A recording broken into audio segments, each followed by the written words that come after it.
Welcome to the eCommerce podcast with Matt Edmondson, a show that brings you regular interviews, tips, and tools for building your business online.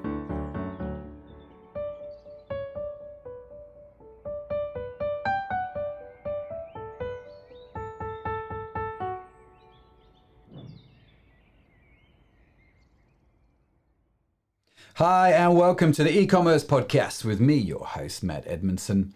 This week, we get to hear from Nick Trueman as I ask him all kinds of questions about how SEO can help us improve our customer experience. You're not going to want to go anywhere. Hey there, are you a business owner? Here at Aurion Digital, we know firsthand that running an e-commerce business can be really hard work. As the online space gets more competitive, it is becoming even more challenging to stay ahead of the curve. We totally get it. So we want to help you succeed by offering a wide range of services, from fulfillment, marketing, customer service, and even coaching and consulting, just so that you can do what matters most. Save yourself the time and the money and let us handle the day-to-day tasks. This way, you can run your business without having to worry about the boring stuff. So what do you say? Are we a good fit for each other? Come check us out at auriondigital.com and let us know what you think.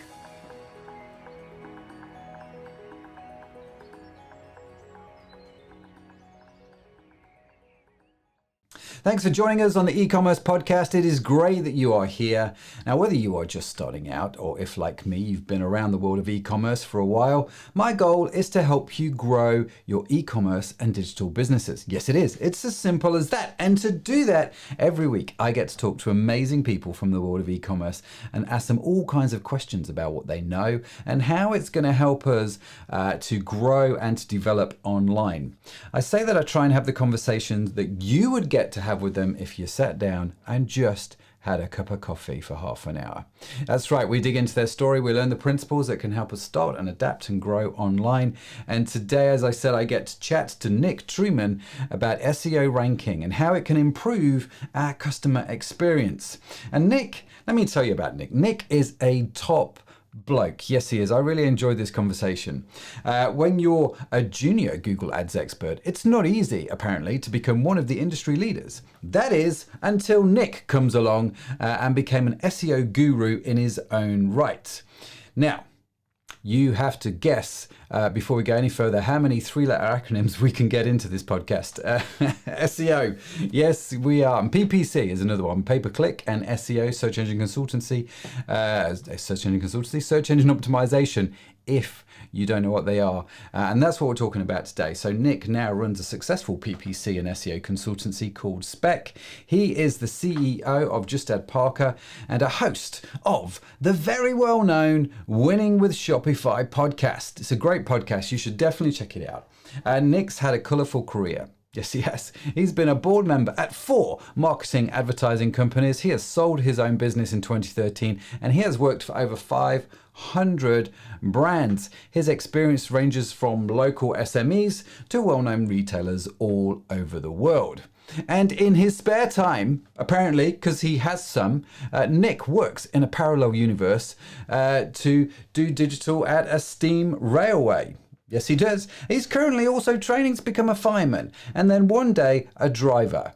So who knows what exciting adventures he'll have next. So why don't we jump in and find out? Here's my conversation with Nick. Nick, welcome to the podcast. Great to have you on. Thanks for being here. Well, it's great to be here. Appreciate you having me on. And yeah, had a great time having you on my podcast recently as well. So yes, pleasure to be here today. Yeah, this is we're doing that podcast swap thing, aren't we? Where we go on each other's show.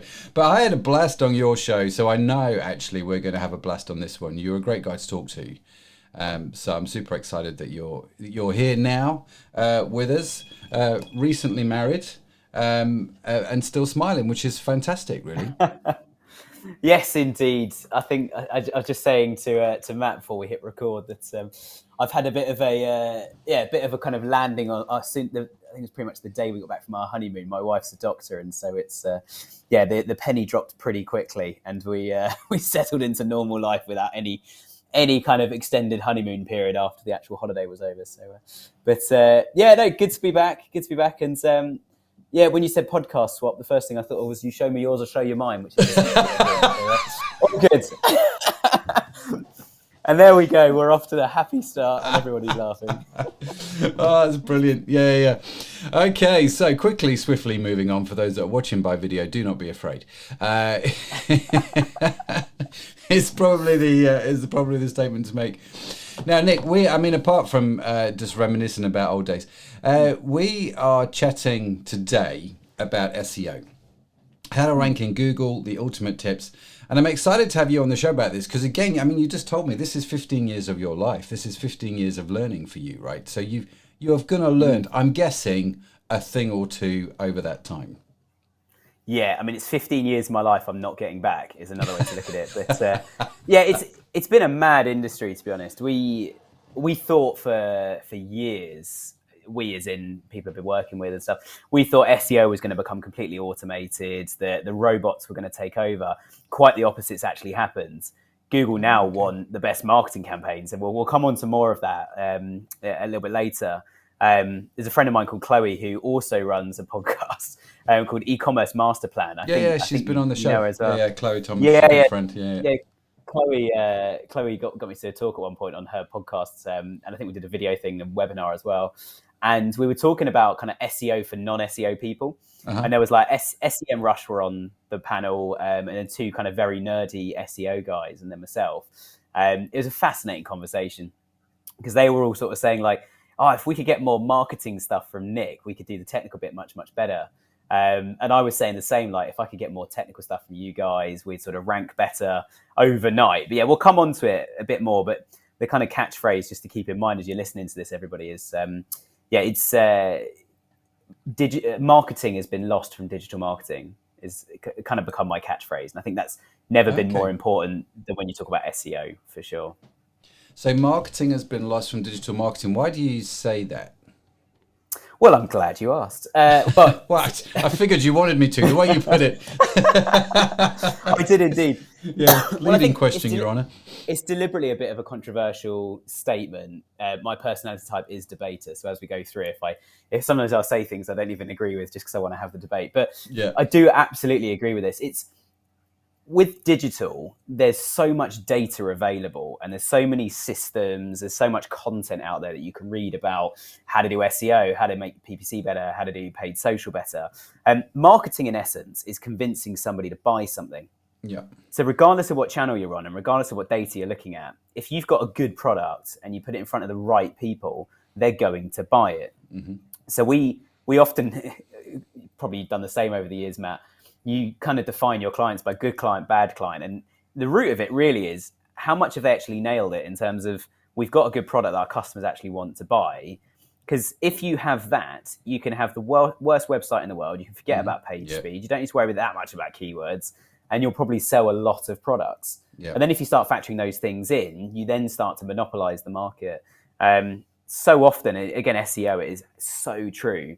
There are so many people that have sort of said like, oh, we've got a better product than our competitors. And it's like, yeah, but you're not marketing it. There's no reason to buy from you. Something you mentioned as well, Matt, that I've mentioned a few times in the podcast since you've been on, is you mentioned about the trust and the intent, your little kind of axis. And the trust and intent, I think, is so important as well. Is with SEO, they're looking for the keywords. There's a level of intent. I want to buy this insurance. I want to buy a new pair of trainers. I would like to find a greener energy company to buy my gas and electricity for, which is really difficult to do in the UK at the moment. But you're typing that in. You have the intent. The trust bit should now be easy. It's just look at our reviews, look at our prices, and come by. And that's where I think a lot of companies sort of say, like, well, how do we get above our competitors? And it's like, well, you're more expensive, your delivery time's slower. There's no reason to buy from you. And that's the marketing bit. We've got to make it, I absolutely hate this word, but we've got to make it sexy. It's got, as a Brit, I just sound weird saying that word. Yeah, I think it's a great word. And I think you're right. I think the amount of conversations I've had recently where everybody wants to know the latest silver bullet. Do you know what I mean? The latest thing, the latest fad, the latest technique that's going to drive them 1,000 followers or whatever it is. Everyone's talking about that. No one's really talking about the fundamental principles of marketing, which are still timeless, i.e., just be nice to people. Do you know what I mean? All these kind of things which we used to have to do years ago when you had to take someone for dinner. Do you know what I mean? To try and get them to buy your product. And it's these timeless principles of marketing, which I totally agree. I think I just don't see them. I see lots of people trying the latest spinny wheel thing on their website or some ridiculous thing. We used to have the spinny wheel, I'm afraid. Oh, did you? It was like, try and win 10% off our services. And it was just like, when we took a step back, we're like, people don't want 10% off. They want more customers. Yeah. So then it was just like, right, new messages. You want customers. Step this way. Funny how that works, right? Funny how that works. And so, no, I get it. I totally get what you're saying, that the marketing's been taken out of digital marketing and it's time to bring it back, because that's the way you're going to win. That's the way you're going to tell your story in a better way, in a more interesting way. So what's that got to, if I bring it back to SEO, how do you tie that concept and SEO together? How do the two things marry up? So I'll give you the way you shouldn't do it. Well, there's elements of should in this, but the overall principle of, a lot of people go on Google and they start looking at what we call keywords. They start saying, okay, I want to be top of Google if somebody looks up. I use this example a lot because it's classically niche, yet everyone can understand it. Vegan leather handbag. So when somebody searches vegan leather handbag, I want to be number one. 2020, it's nearly 2022. Socialism is absolutely taking over across the world, and everyone's worried about the planet for good reason. So vegan leather handbag, there we go. I want to be number one when somebody searches that. And there's lots of tools that can give you that info. And they then go to their website and go, right, our website is like this right now, and it says what it says, and it's designed in the way it's designed. We've got these products. Let's just mention the words vegan leather handbag all over the place. Now, obviously, you can't rank on Google if you don't mention the words and the phrases. It's completely understandable. But, and there is a massive but to this, you also need to be compelling. So a lot of people take the approach of just going, well, let's just mention it a lot on the pages we've got. What you need to do these days in SEO, especially in e-commerce, and we're talking about e-commerce, and obviously I love and am in bed with Shopify in more ways than one.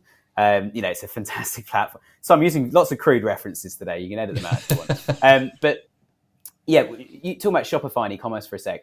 Shopify's volume of stores doubled in 3 months in 2020. Yeah. COVID hit and the number of stores doubled. So your competition overnight doubled. There's no other way of looking about this. It doubled. There are now 2 stores for every one. So you need to be more competitive. So if you then just mention these words all over the place, you're not really going to scratch the itch. What you need to do is all the old SEO stuff about page speed and tags and code and site structure and hierarchy, all of that's really, really important. But what you need to work out these days is you need to work out, how do we build the perfect experience around our keywords? So about 3 or 4 years ago, I started turning the word keyword on its head and saying, okay, they're not really keywords anymore, are they? They're actually customer feedback surveys or focus groups, or better than that, they're questions, they're challenges, they're problems. Yeah. So if you're searching vegan leather handbag, what do we know about that person? Well, we know that they're in the market for a handbag. We know they might have recently broken a handbag, they might have gone vegan. You see, there's all these different things that can now come into play, which actually starts, in terms of content on your website and what you want to do to actually optimize the site, starts to become an experience. So I'll give you another example of a client of ours. They were eBay Seller of the Year for dishwashers and washing machines and ovens and cooker hoods and all this sort of stuff. And we started making buying guides. And I'll be honest, initially it was like, we just need to make some buying guides, don't we? Because buying guides help us get better on SEO. But that's very two-dimensional thinking. Thinking, I hate this phrase, outside the box, going the extra mile. We then started to think, what's the point of the buying guide? Why are we building this? When's a customer going to read this thing? And it's like, okay, a customer is going to read the buying guide because they're looking at replacing their oven. So if they're looking at replacing their oven, what other things are they going to be doing? Okay, they're going to be measuring the space, height and width and depth. They're also going to be working out, should I get a gas one again? Or should I go a bit more green and get electricity, even though electricity is 3 times the price of gas? And should we, therefore, in our buying guides, and the answer is yes, start to talk about this stuff? Should we then actually start to build some blog posts that are not just, our customers love us, they come back to read news about washing machines and dishwashers? It's not what they're coming back for. Actually, our blog posts start to become FAQs. Yeah. And it's like how to replace a gas oven. Because what you don't want to do is unplug it and gas is then spraying all over the place. You've actually got to turn the gas mains off, or find that there'll be some sort of shut off cock nearby, shut that off, then disconnect, new gas oven goes in. Do I then need to get a gas engineer in to remove that pipe? So again, it's like we've gone the extra mile. We're thinking about marketing now. This is going to be a seamless experience just by reading some stuff on our site. Oh, and everything you've just read comes in the installation guide with the oven. So actually then, the average Joe knows a bit about DIY, can change an oven in their house, especially if it's electric to electric. Gas is a bit more complicated, but you get the idea. We're not just talking loads about cooker hoods or ovens or something on the site. We're actually building content to answer questions and deal with, again, not just the keywords, but the problems, the challenges, the issues that the customer is facing, which is why they've gone to Google to search that thing. That's what Google's looking for. And obviously, if you can sort of page speed and stuff out at the same time, great. But I like that, because I'm just thinking about. And we mentioned about old school principles of marketing. The way I saw this in my head was, I used to take guys and gals to restaurants, and you'd have meals when you were selling particular products or services. Yep. And I suppose keyword stuffing your page is a bit like finding somebody, taking them to the restaurant, and then sitting down and not saying a damn thing to them, right? Just sitting there and just having your product on the table with a credit card machine, just expecting them to buy it, right? But actually what you're doing here is you're addressing issues, you're addressing common problems, you're being compelling, you're being helpful. You're building that trust with the customer, and you're answering any key objections they have. You're removing all of those things. So SEO then for you is not just about keyword stuffing. It's about, I guess, artistry of bringing all of this together. Would that be a fair reflection? Yeah, you need to build. I mean, the word really is experience, and it's the same word Google have been using in a thing called Search Console, which is essentially Google's way of feeding back information about SEO. They talk about page experience, and you need to build that experience. We had a client recently on the absolute flip side of our white goods client, not open to ideas at all. And we had a bit of a challenge with them and spent quite a lot of time educating them on not how SEO works, but actually just how people shop on websites. And the challenge we had with those guys is they would just have this kind of like 2 numbers and 2 letters, which would be like 55 mm, which means 55 mil, which is actually how far off the ground a high heel would be. And I need to be a bit careful because they might be listening to this. But we then said, but that's not, nobody searches 55, well, very few people search 55 milliliter. And they didn't even use the word heel. They would then have some word they had made up for that product, which then meant their products were exclusively only for people that knew they existed or had bought them before. We then actually looked at part of the way we proved the point that we need more in there. We need to say this is a high heel, this is a mule shoe that you want to buy. To make the point, we went on other competitors' sites that sold their brand, and Harvey Nichols did it really, really well. When you're on a collection page, you get their image, then you get their kind of name, that 55 mm whatever, and then underneath it says this is a women's gold mule or women's silver heel, for example. And I know it sounds a bit keyword stuffy to like put that in, but actually we then found out as well later during a focus group that most customers went on the site and was like, I'm new to this. These are really expensive. I can't buy with the information I'm given. I don't even know what type of shoe this is unless I click on the product, open it up, and then hover over it. And they've got hundreds of products. So again, some of it's kind of basic maths, but I think your restaurant example is absolutely right. To use a shop example, you walk in a shop and it's like there's products everywhere and it's just got the price. And you can't even really look at the product. Maybe they're in like little glass tanks that have tinted glass on them. You can't even see the product properly. You've just got a price and, as you say, a card machine. What you want, especially the more luxury the item, the more expensive it is, the more customer service needs to come into play. You need to be welcomed at the door, whether that's with content, live chat. There's lots of other things you could do. But yeah, you need to be welcomed in the door. And the question really is, how educated do you think these customers are? And traditionally with SEO, the longer your keyword is, tends to be the more educated people. So if they're looking vegan leather handbag, they know they want it to be, it's not just non-leather, they want it to be vegan, which is very different. We want no animal products in this at all, but we still want the leather effect. So we know what sort of handbag we're going for. Plus, vegan leather is not cheap. You don't have to go super luxury, but it's certainly going to be in the kind of £50 or dollars plus range minimum, probably a few hundreds. And therefore the expectation of the customer is good at that point. So if your products are really, really cheap, might not be the best thing. If your products are like $5,000 a piece, vegan leather handbags probably not the right product for you. You probably want to actually focus on brand led. SEO is not going to be so good. That's really interesting. So the holistic approach then to CEO. There's too many 3-letter acronyms. So this holistic approach to SEO makes a lot of sense. You're looking for this experience on the page, and that in effect is what you said Google was looking for in Google Search Console. And so you've talked a bit about how we can bring that experience by answering questions, understanding the customer better, understanding what questions they have, what objections they have, and in effect wining and dining them with great customer service. How does Google know that we're doing that? Very good question. Well, sometimes they don't. And that is where the techie, old school SEO person absolutely comes into their strength. As I mentioned earlier, what we would call a good customer, a good client, sorry. They've done all of this work already. Sorry, I have had a cough for like 8 months since I had COVID. So apologies if I do cough. So the first thing Google's going to look at is they go to this tiny little file called a robots.txt, and they have a look at that. And that file tells them you can go here, but you can't go here. It's a bit like when you enter a theme park and you're handed the map and there's little X's on parts of it or little red signs saying staff only in these areas. You can go in all these other places, and gives Google like a bit of a list of where to go. And one of those things should be a sitemap. Google then goes to the sitemap and finds all of the pages.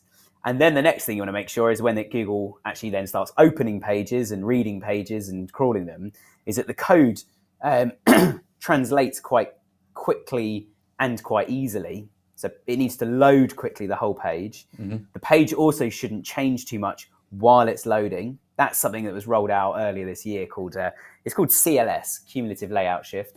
And the idea with CLS, for example, without getting too nerdy, we're recording this on a Monday morning, by the way, without getting too nerdy, that means if somebody was about to go and click on something and it then moves while the page is still loading or after the page, that's really, really bad, because then they might click on the wrong thing. And so you can understand. So that's all part of what we call UX, user experience.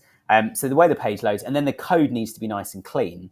And there's several things in that code that Google's looking for.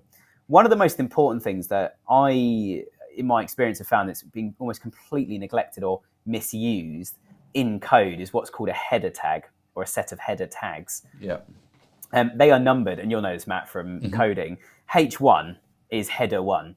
You only want one of those on a page. Header 1 is basically saying to Google, this whole page is relevant to whatever 1 to 3, 4, 5 words you put in that header 1. And that's normally the big header at the top of the page. The one with if you've got a big background image and the header saying, push chairs, for example, for a push chairs category of products. That's your header 1. And then the rest of the page is broken down into sections with what we call header 2, which is literally H2 in the code. So they work in a hierarchy. So 1 is everything's relevant to this. 2 then is everything's relevant to this until you get to the next H2. And then you're in the next section, next section, next section. And then if you want to, you can also break them down. You can use infinite amounts of header tags, but they have to sit within each other. So like things people do wrong on the sites regularly is if you've got a footer with like 4 columns of things, mostly links going off to, one might be like our delivery and returns information, one might be the about us, one might be our top 5 categories, and the other one might be our contact information or something, I don't know. Sometimes people put little headers on top of those and they use H3 just because the styling, because obviously when you use a header tag, it's going to look at the style sheet. They'll use header 3 for those, but then they're not contained within a H2. So you've broken the hierarchy. And look, Google's not like completely uptight about this. If you get this wrong, they're not going to go, well, you're completely off the face of Google. But it clearly shows a real simple hierarchy and logic to how this page is laid out. Especially a much better example would be something like a buying guide. So if you had a buying guide or an FAQ as a blog post, let's go with how to replace a gas oven, right? That's the name of the blog post, how to replace a gas oven. And that's a H1 tag, how to replace a gas oven, up at the top with a nice big picture at the back of an engineer pulling an oven out of somebody's kitchen with tools everywhere and whatever. And and obviously plenty of safety gear on. Obviously. And then there's H2s breaking it down with FAQs or something. So the first bit was, what defines a gas oven, or what types of gas oven are there? And there's a header tag, there's a H2 tag, and maybe like a couple of paragraphs underneath. Then there's another H2 tag. How do you replace one? And then there's a H3 straight underneath that says step 1, and then a paragraph of text, step 2, paragraph of text. So the way Google reads the page is essentially like that. It's going to look at the robots.txt, have a look at the sitemap to find all the pages. And then when it actually reaches the pages, it's a case of going, does the code of this page walk Google through the content nicely? And there's also other things that come into play with page speed and stuff. For example, things like what format you put your images in, all that sort of stuff, as well, is super important. So, there's a lot more to it than that, but that is the basics. That's the those things and Google will be there.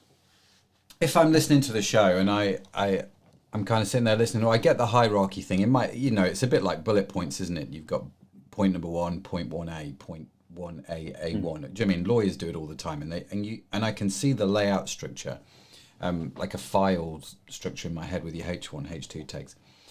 If I'm sat here listening to the show going, okay, well, I get that, but how do I know how do I see that? Is there a way to easily see, can I tell by going on my web page, for example, what the H1, H2 tags are, and just have a quick look and see the hierarchy? Yeah, I mean, one way is just to right click and view code and type in H1, H2, and just sort of literally just doing a Apple F or a Control F, any PC users, and literally just type in H1 in the code and have a look and see where they are. The other way to do it is that there are loads and loads of tools that can do what's called crawling a site. Screaming Frog is one that's an industry favorite. And if you use Screaming Frog, Screaming Frog SEO, it's called. Some guys in Bristol here in the UK made it, and it's probably, I'll be honest, anyone with 5 years experience has used it and probably loves it and probably has it in their repertoire. When we interview, it is one of our buzzwords in case anybody's attending an interview here in the near future. Hearing that people use tools like that. SEMrush, SE Ranking, Moz, they do a similar sort of thing as well, where you can crawl a page. I've completely forgotten the name of it, but Google have recently bought a company that do like website audits, and they're very simple, or page audits, sorry, and it will just pull off the basic information for you. But yeah, there's loads of tools, or it is just there, and all they're doing is just pulling up bits of code and going, we found a H1 and here it is. Screaming Frog's brilliant because it will look at up to 500 pages on your site on the free version of it. And the other thing it will do as well is if you've got more than H1, it calls it a H1-2. So it will tell you if you've got multiple H1s, because you shouldn't. H1 should always be there's only one, and this is the whole page's content. So Screaming Frog, check it out, and it'll give you a list of the hierarchy. I guess by going on your logic, every page then has to have a H1 tag, doesn't it? Because the H2 hierarchy has to sit under the H1. So every page has to start off with a H1 title, H1 tag. Would that be correct? Yeah, absolutely. One of the first things we look for on any site is like, are there any title tags, H1s, meta descriptions, meta keywords? Are any of these things missing, present? What pages are they on? And normally the first thing we do with any new client is just an actual quick sweep of all of that stuff, which it's important. You're just kind of covering off the basics. Sometimes just by mentioning keywords in title tags and meta descriptions, we've seen rankings jump quite considerably. The other thing to think about this as well, which we won't get into this too much today because we could do a whole 5 hours on this, is how you assign keywords to pages. So if you've come up with a list of like 500 keywords on Google that you want to rank for, how different can 2 or 3 different keywords be on a single page? And the reason I bring that up when we're talking about headers is that the title tag of the page, the meta description, and the H1, and all the content of that page, it should be very, very similar. So obviously on e-commerce, it's quite easy because collections are the main thing you want to optimize, because that's the main place you want people to land, because they're not going to know exactly what products they want. So you want to show them a range with some nice filters and some, maybe what I call sideways buttons. So when you're on a collection, it says like, these are our orange dresses, and there might be some buttons at the top saying other popular colors are pink, black, and green. You can click on those and go across to those, as well as maybe then filtering down by the type of dress it is, all that sizing, all that kind of stuff as well. But I think it's also important to make sure that when we're looking at these things, and again, Screaming Frog's great for this, make sure your title tag, meta description, H1, and all the content on that page do follow some sort of sequence. If you try to, for example, some clients we've had have said, no, we want everyone to land on the homepage. And we're like, the homepage cannot talk about, in great detail, it cannot talk about handbags, shoes, dresses, MacBooks. Genuinely had a client that sold both of those on the same site. Okay. It can't talk about all of this sort of stuff. Like if you think about somebody like Argos or AO or John Lewis or Amazon, like what on earth are they going to put on their homepage? Like there has to be this kind of distribution of pages. And so that's where we start to look at things like site hierarchy against keywords to say, well, okay, what does the hierarchy of the site need to be to give the best, again, back to where we started, to give the best marketing experience to a customer who lands on one of these pages.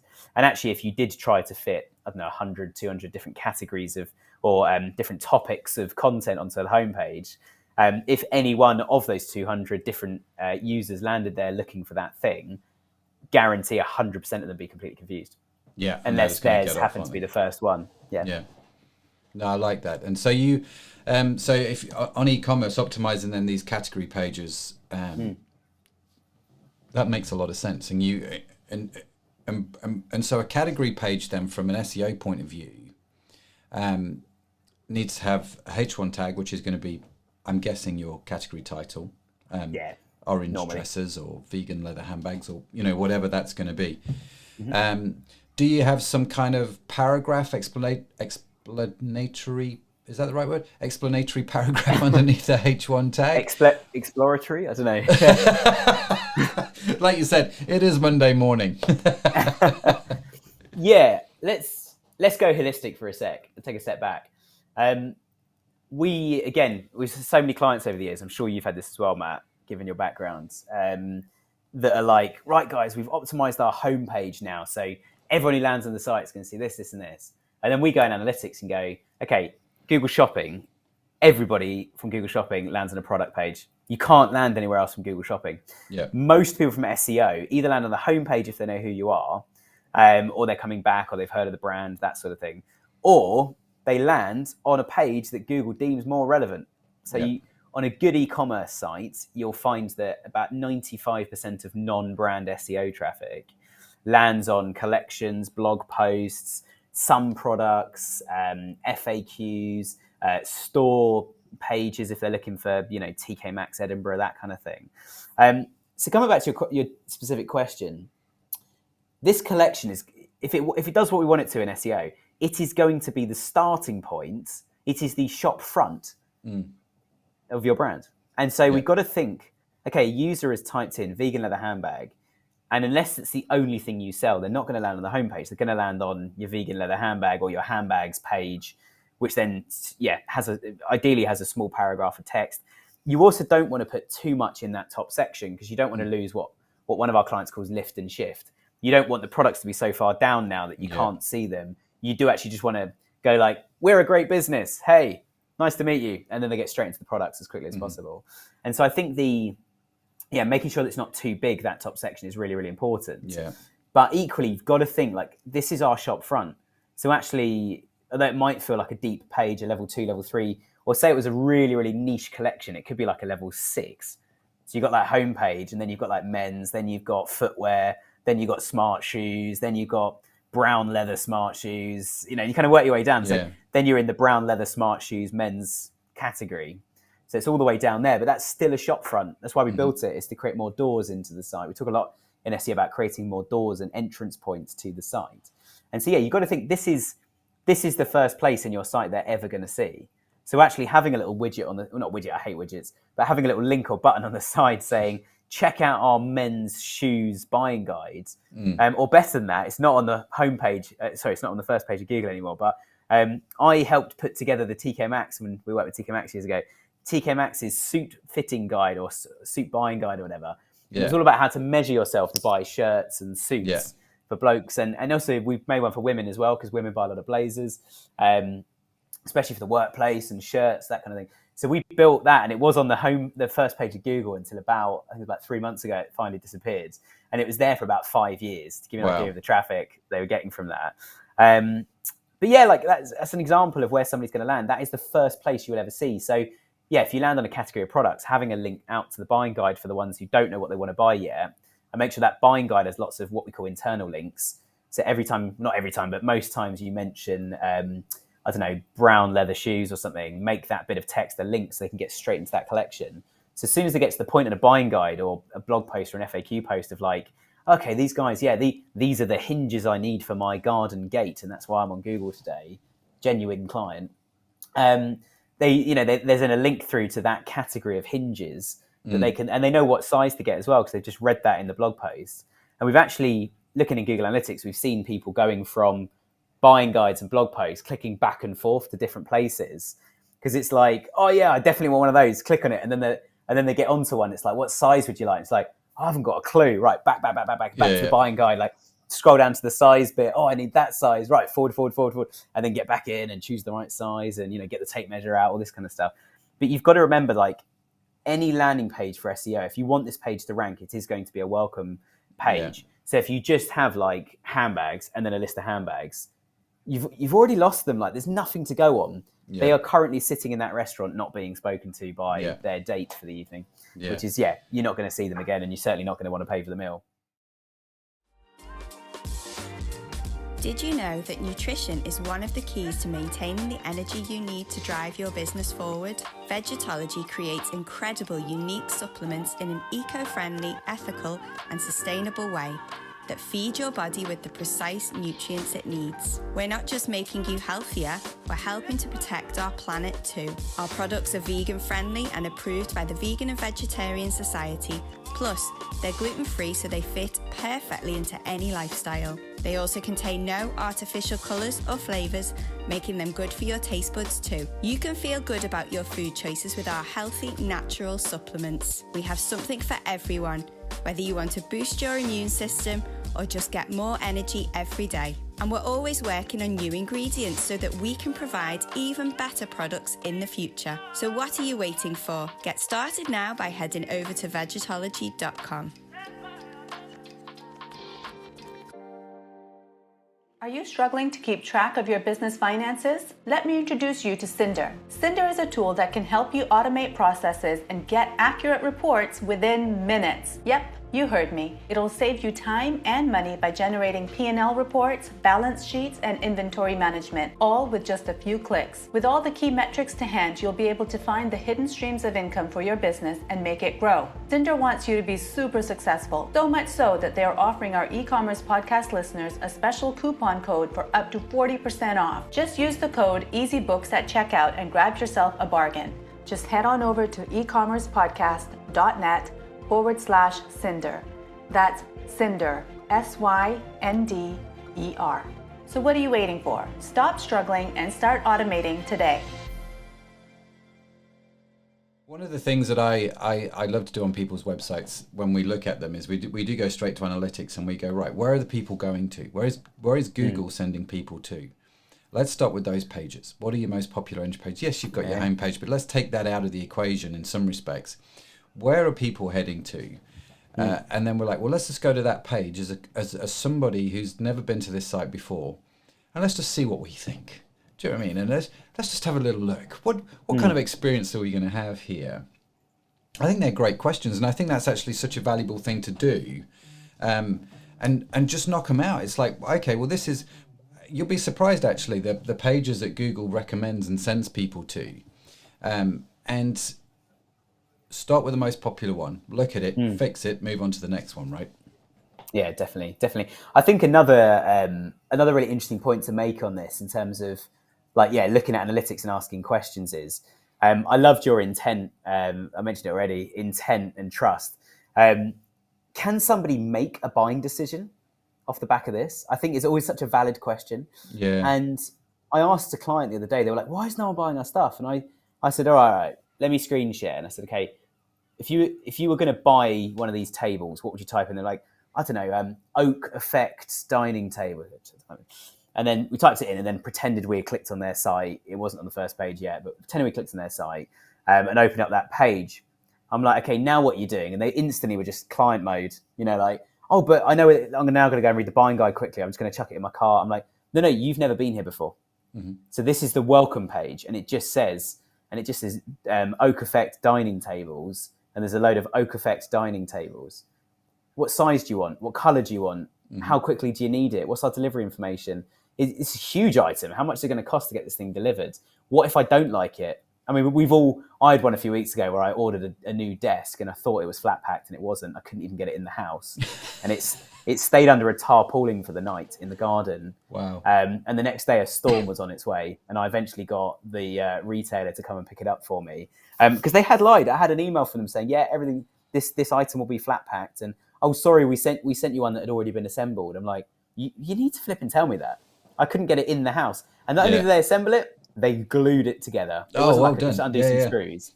So there's me, like, terrible customer experience, absolutely terrible. They refunded me and gave me a £100 voucher, which I gave to my mum because she's got a bigger front door on their house than I've got. But there's that. The other thing as well is don't be scared to go too obvious sometimes. So, like, if you're Nike and you're selling, obviously, lots and lots of Nike stuff, they know Nike sell trainers. Don't be scared on the trainer page to say, Nike, a global leader in trainers. Because actually, that's what customers want to hear. They want to know I'm in the trainer place. I'm going to start my journey here. We used to play a game, which I played it recently. It's great fun. It works really well with marketing agencies. Okay. And the game is, you send a link out to your team on Slack and you say, start the clock, what do they do? And people have to... You don't have to do it instantly, but when they're ready, they start a timer on their phone or watch or something. And then they have to keep messaging the person who shared the link saying what they think this company does. And the game is, how quickly can you work out what they do? And it's classic with marketing agencies, because a lot of them say, like, we are the revolution. We're the next best thing. We're better than sliced bread. We build customer experiences that astound you. And it's like, yeah, but what do you do? Okay, you're a video production agency. I get it now. Or you build websites. And some people have gone so fluffy and so far out. It's like, I had it on a DIY site recently. I was looking for a spare part for something. Can't remember what it was. Like, maybe it was like a washing machine or something. Looking for a spare part for something. And ended up on this site and was like, I am so lost. I have no idea what part I need. So my next search query was like, washing machine drum part finder. And I landed on a different retail site with a box that just said, what is the ID number of your product? Type that in. And it just categorized all their products beautifully on the page for me. Yeah. So simple. And Google watches that and goes, right, somebody searched for this part. They clicked on 3 sites and bounced off them straight away. They then changed their search query to part finder and didn't come back. And we can see in Google Analytics that customer then bought something from that site. And actually they bought that thing within 2 minutes of clicking on the link. And this is quite a complicated part. This site deserves to be at number 1 if somebody ever searches for those parts again. Yeah. And so even if they had a blog post saying like, yeah, we sell these, or we had the parts themselves and I was confused, even having a big button saying part finder, search with your ID, your model number of machine or whatever, just genius. I mean, but it's so simple. It's the same as walking into your local shop. Like, remember Euronics? I think they were called, the electric shop in the UK. Oh, yeah. Blue and white branding and yellow back when we were in the EU. And you could walk in and you could literally just say to the person, like, all right, I've bought in my VHS player, and every time I put a video in, it's screaming. And they're like, oh, we'll just take some screws off and have a look. You need one of these, sir. Would you like us to fit it for you? It'll be done within 20 minutes. Yes, I would. And £30, I'll go and grab a coffee. £30 later and a coffee later, I've got a perfectly working VHS machine. Just genius. I mean, to blow their trumpet a little bit, we buy all of our Apple equipment now from Curry's PC World, because their support online and ordering process online is so slick. I mean, it could be a little bit better, but you can speak to somebody on video and they can't see you, but you can see them. Yeah. And you can ask them questions. I've got a new video editor joining the business. They need to edit videos. Okay, they're working in 4K. Yes, they will be. Right, this is the minimum spec Apple Mac machine that you need. I'm linking you to it now. Click on this link. And they stay on video while you're loading the page. They're on there. And then they're like, right, if you I can see exactly what you're looking at. So if you scroll down, you see these bits here. It also comes with a free keyboard and mouse as well. And it was just brilliant. And then if you have any problems, you can take a machine to them. They also, if they can't fix it within 24 hours, they send you a replacement. Yeah. Apple won't do that. Apple will say, right, it's a 4 or 5 week wait to see someone. Then once you've seen them, they'll book in a repair. So you then have to go back to the shop 3, 4, 5 weeks later. And like, this is a £3,000 machine. I do not want to be waiting 9 to 10 weeks to have someone repair this thing. If it breaks, I need another one in 24 hours or like today if possible. So yeah, again, just marketing. It's good marketing. Really interesting. It's we interesting know what our customers want. Yeah, it's interesting you've pulled out curries over Apple as experiencing there. You mentioned Apple have a something... great website. We shop the product on Apple. We just would never buy direct. Absolutely never. To be fair, I have a slightly different experience with Apple. I have now got a business. I don't even know what it is, an account with them. Okay. I don't even go on the website anymore. I just email this guy, and everything's done by email. And he's called. Well, can I have his email, please? Yeah. Dave's awesome. I need to meet Dave. Dave's awesome. Dave, this is what I want. And he goes, yeah, no problem. Or he'll call me and he'll answer any questions, or I can call him direct. Yeah. And then he just sends me an invoice. So bringing that back to SEO for a sec. Again, thinking about customers and experience. If you could then show that experience on your site. So if somebody's looking at an expensive piece of kit, like an IT system or a computer or something, then being able to say, and what's our customer support? Well, it's repair or replace within 24 hours, dedicated account manager if you work with our IT company. And not only that, you can have a call with them within 1 hour of filling out this form below. Yeah. It's that kind of thing. We will assign you an account manager before you've even bought anything. Fill out this form within 1 working hour, and account manager will be in contact about your account. We've just signed our business up for Vitality health insurance. Okay. Partly because I hate the government at the moment, trying to avoid tax. But Vitality are great. But we'll cut that bit out, Nick. It's fine. Before Rishi knocks on my door and asks me for some more money. But yeah, the good thing that Vitality did is I filled out a form on their website, and they just had 8 bullet points. I glanced at the 8 bullet points and go, yeah, that's what I want for my business. Right, fill out the form. And within 1 hour, someone emailed me going, hey, I'm your account manager here. When are you free to chat? In advance, I'll need the date of birth of each of your staff members. I don't need any other details right now, and I can tell you how the scheme works. Within 2 days, we had a quote from them. The guy even then said, we're going to run an offer next month, so don't sign up yet. Wait till next month. We've got an offer coming out. Yeah. So there's one thing like running an offer on your site and going, there's an offer. There's another thing actually teeing people up going, we're going into sale next week. Yes, you might lose a lot of revenue this week from customers not buying, but you are, front and center and point of focus next week. And actually, something retailers do, and check the laws in your country on this because they do vary.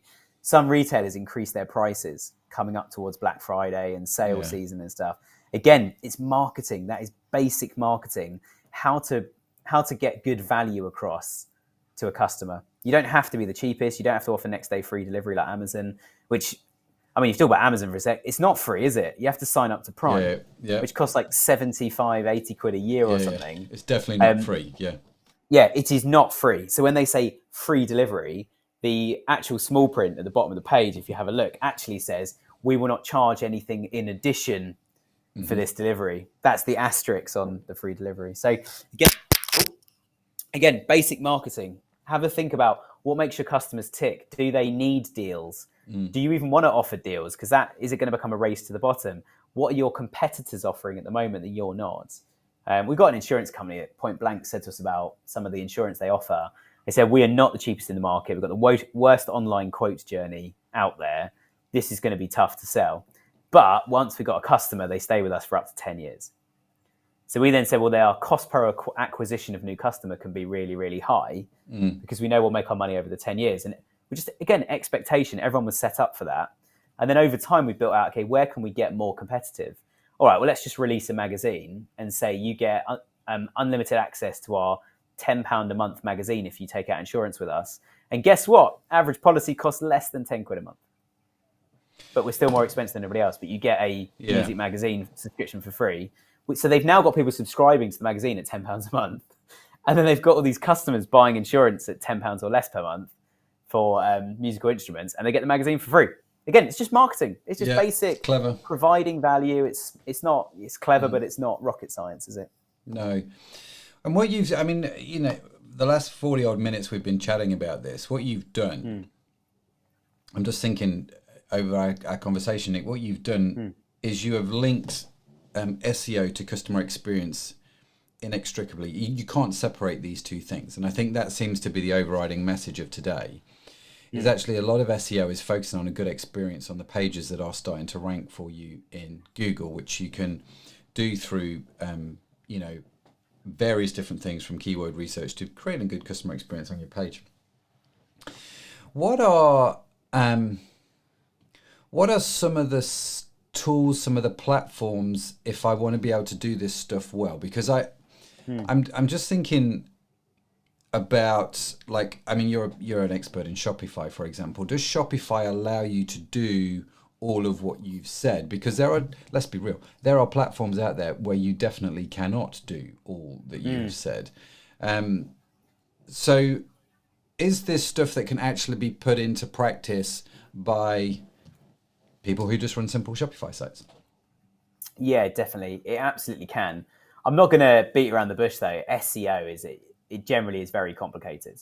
There are a lot of elements to it. In fact, with Chloe at eCommerce Mastermind, I did an SEO myths slide deck at one point, and I can't remember which number it was, but one of them was SEO. Yeah, we've done that. Or SEO is our best channel, and it's like SEO is not, as you say, it's not a channel. It's so interlinked with everything else, which is why it's called organic. It's a bit like saying, our brand awareness channel, and you're like, no, your channel is like advertising or traffic from social media or traffic from a search engine, whereas SEO is so much more to it. There's a lot of debates in the industry about Shopify, in the SEO industry. If you go on Twitter and just search like Shopify SEO, I'm not a Twitter user, but I have been linked to many, many debates on Twitter by other people going, Nick, are we making a mistake moving this new client to Shopify Plus?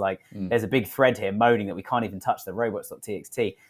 Shopify is fantastic in the sense that they had 100% uptime over Black Friday and Cyber Weekend last year in the UK. 100%. No Magento store in the world had 100% uptime. And I'm willing to bet £5 on it, maybe 10. But so you get stuff like that. There are files on Shopify that you can't touch though. And that's where the debate comes in. Some SEO guys are like, no, I want to change that. Some things on Shopify, like page speeds, have been highlighted as quite a major problem. Now, I forget where he's come from, but there's a chap who's just been hired by Shopify in the last few months as their global SEO director. And his job is to, I think it's a he, apologies if it's not, but his job is to bring about better SEO. And the first thing they're looking at is page speed. Now, we've got some clients on Shopify Plus where we've managed to get mobile page speed up to about 75 to 80 out of 100. So it can be done, but it's not been simple. Other platforms that are a bit more what you call open source, like Magento, where you can go in and do more, we've got even worse page speed because actually fixing it is even more complicated. Because you do have access to the server and you can change stuff. So it's like, well, where do you stop the tweaking? One client, we finally got page speed up to 50 out of 100 on mobile is like the bare minimum you want to get. And Google's got a free page speed tool if you want to check stuff like that. Page speed is a good example of all of this as well. And the reason I'm using it is because it's very measurable. How quick does the page load and what's the score? And the two are interlinked, but the score is not purely based on speed. It's also, like I mentioned earlier, with CLS, it's based on, does the page change while it's loading? You know, if the images take a little while to load, they're not going to mark you down that much. I mean, internet connection is getting faster. The big thing they are going to mark you down for is if there's an image above the fold that takes more than 4 seconds. Now, let's be honest, 4 seconds is a lifetime in this digital age we're in at the moment, especially waiting for a single page to load. You know, if you're trying to browse around sort of 30, 40 products on your mobile phone, most revenue is through mobile phones these days, especially in consumers. It is important. So there's two types of tool. One is the actual platform. So the Shopify, the Magento, the Hybris, WordPress with WooCommerce, etc. That's one side of things. And almost everything is achievable on almost all of them. So I wouldn't make a platform decision based on that. I normally make a platform decision or recommendation to a client based on what they can and can't do internally and what their budgets look like. The lower the budget and the less you can do internally, the more you want to lean towards something like Shopify or something like Magento where it's complete, or WordPress and WooCommerce where it's completely hosted. So you like click a button and you've got your whole setup there. And now the web guys can design something on top. The more budget you've got, I wouldn't necessarily even go towards something like Hybris. I would use something like Hybris, which is like, I mean, we launched a £13 million build on Hybris once. It was chronic. partly because it had gone wrong. That wasn't like, they didn't get out of bed one day and go, let's just put 13 million quid into this. It was one with a £1 million backup. It's a big old company were doing this. 13 million pounds later, the thing was actually turned on. The reason we went to Hybris is the volume of everything, the rate in which their product range was changing. One day they could have 1 million products on the site, and the next day have less than 100,000. The next day have 2 million. So it was just crazy. A bit like sites like Groupon and stuff. That's what I would make your platform choice on. Mm-hmm. So we've moved people away from Hybris, where it's like they just can't even build a page. They've got no internal capability to do it. They've fallen out with the agency. They go, fine, let's just get Shopify and we can just start building new pages and blog posts and FAQs and the experience. We can just start building it quickly. And the default templates and stuff, they look good already. We could just color them and we're away. And we'll be away for 50, 100 grand instead of 13 million quid. So yeah, I think that's one side of the tools. The other side then is the SEO tools. The tools are only ever as good as the person wielding them. And that needs to be completely remembered all the way through. As much as we're in the digital world, there are humans doing stuff and breaking stuff, but also doing the marketing bit really, really well. The marketing bit's the bit I don't think machines are going to take over anytime soon. Maybe one day. But in terms of going like, look, we're selling cars here. Why does someone buy a car? Okay, they don't buy it really because of the features of the car. They buy it because of the benefits. It's fast. It makes you feel good. It warms up on its own. It's good for the planet. So you're going to feel better about yourself. That's why someone's buying a car. Let's focus on that side of things with marketing. So tools like SE ranking, SEM rush, what's some of the others? Ahrefs, Moz. They've all got slightly different strengths, but they've all got, in my opinion, major weaknesses. We use at least 2 on that list.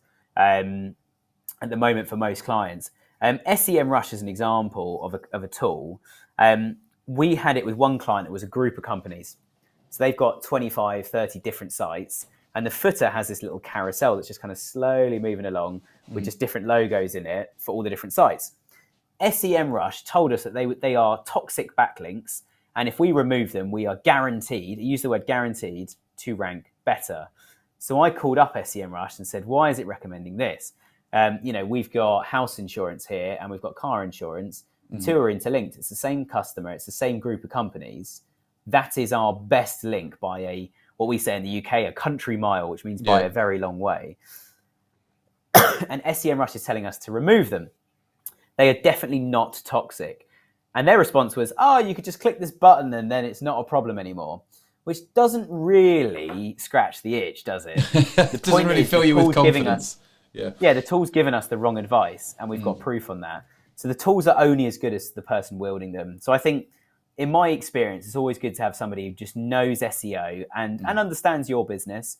And most importantly, above all of that, you actually genuinely mean this. You have a good working relationship with. Yeah. We talk in our business that we call communication the queen bee. We need to protect communication at all costs. So as soon as we've got bad comms with a client, right, get on the phone, let's clear the air. Guys, this is not working well. You're not communicating enough with us. Things are not getting done quick enough. How can we resolve this? How can we sort this out? As we said over the last kind of 45, 50 minutes, there are a lot of different parts to SEO. So if content's not being written quickly enough, if email campaigns aren't going out quick enough to get that second, third, fourth order to build actual revenue volume and profit out of customers, then it all starts to fall apart. If social media is not doing its thing, if news articles aren't being posted quickly enough, if links aren't being built quick enough, the whole thing falls apart. So communication is absolutely key. And then you bring the tools into play to say, right, do we want something like SEM Rush, which is a bit more of an all-in-one plug-and-play tool, or do you want something a bit more like Screaming Frog, where you click a button, it gives you a spreadsheet of your website, and you have to do the rest. So Screaming Frog doesn't really tell you what's good and bad. SE Ranking and SEM Rush and Moz, they will tell you what's good and bad, but you need to absolutely understand what those things are. We had a client recently who, they came to us and said, look, our rankings have plummeted. And we said, okay, what have you done recently? And they were sort of listing stuff off, and they suddenly mentioned a disavow report. And that normally is like, the warning symbol's going off, like a nuclear bomb's going to drop any second now. Disavow report, what did you put in that? And they said, well, we just download, SEM Rush told us to, we just downloaded it. And don't get me wrong, I love SEM Rush as a tool, but you just need to know how to use it. This disavow report had completely killed about 4 or 5 years of good SEO performance. Dead. And what's worse, you can't just click an undo button. You can't say to Google, "I'll just send us the undo that. We don't want to submit the report anymore." Disavow report is a report that says, we've tried to remove all of these links that link to our site and we can't. So please don't take them into account anymore with our SEO. I haven't submitted one for about 7 years. And the date they submitted this report, there was about 3 or 4 days where it was dropping, and then it just stayed flat after that. And their traffic now is only brand. And some of the stuff they put in the disavow report was an article that mentions them, but doesn't link to them. And we were like, hang on a minute, this is still gold. It's still brand awareness. Yeah. And so they'd lost, really what we call high value sites, like the BBC in the UK is that is the absolute kind of top of the mountain. That is the diamond. If you can get a link from the BBC to your site, rankings will improve quickly. The BBC hold a lot of power in the UK when it comes to SEO because they've got a good site and people trust them. And when they talk about stuff, they mean it and people listen and people believe it.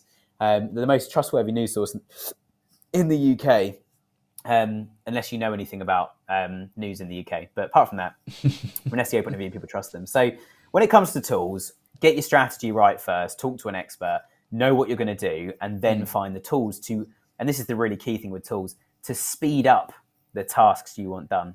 So if you can build content quicker and roll it out quicker on Shopify, get Shopify.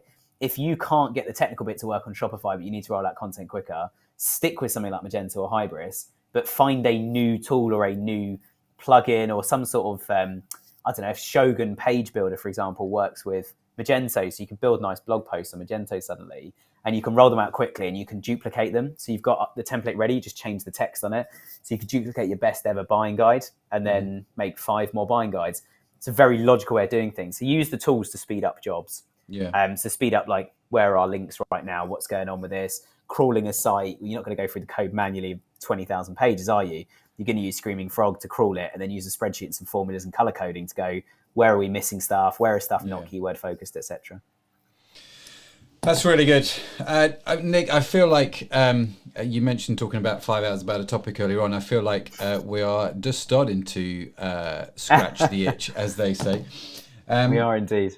But I'm aware of time. And so if people want to reach out to you, if people want to connect, what is the best way for them to do that? Yeah, we've got 3 resources depending on what you fancy and what you need. The first one is Winning with Shopify podcast. And we go and listen to the episode we did with Matt a few weeks ago as well. Great fun. But yeah, Winning with Shopify.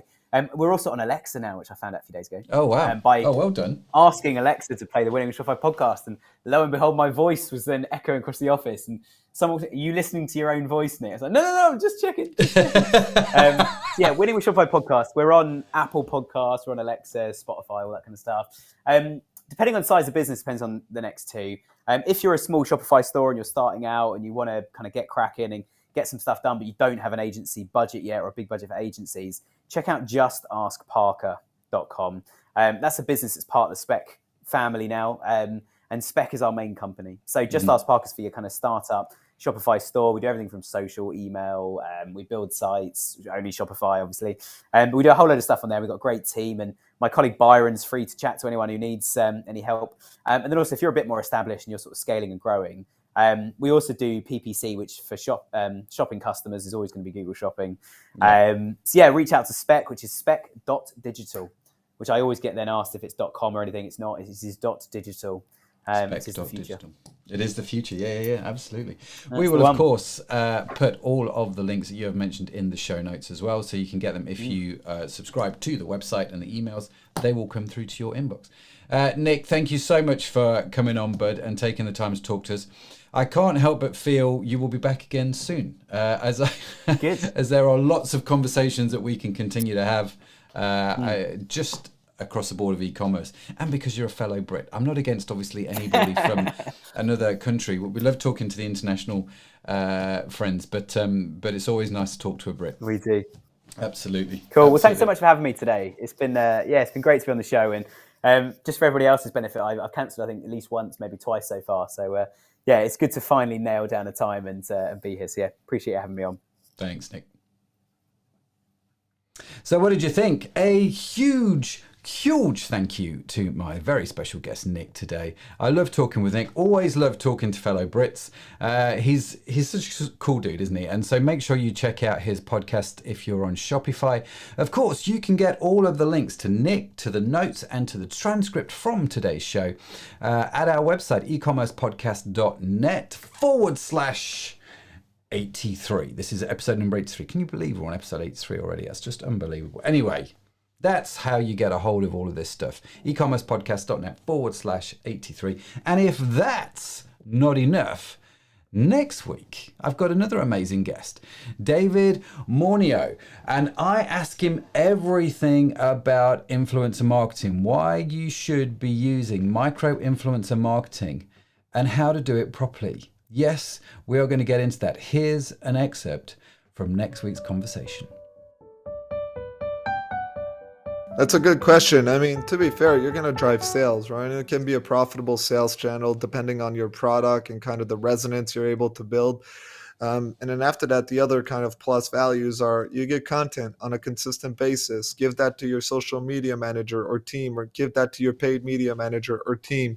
And just you can feed them consistently good content that they can just rehash, repurpose, and boom, redistribute everywhere all the time. I'm looking forward to this one. Oh, yes. Now, if you've enjoyed this week's podcast, then I would totally appreciate it if you could rate the show on iTunes or wherever you get your podcast from, and even share it out with the world so that we can connect with more folks. That would be absolutely shamazing, as we like to say in my house. As I said at the start, all of the notes, links, and transcript from today's podcast are online, and you can get them for free at ecommercepodcast.net/83. Do go check it out. You can get it for free. You don't need an email address or any of that sort of nonsense. Just go and enjoy it. That's all from me. So thanks for listening. Make sure you subscribe so next time you get this podcast straight to your inbox if you don't already have it. And if you're a regular subscriber, thank you so much for being part of the show. It's awesome. Really appreciate you being connected with what we're doing. Do drop us a line. Let us know your story. Would love to hear from you. But until next week, that's it from me. Bye for now.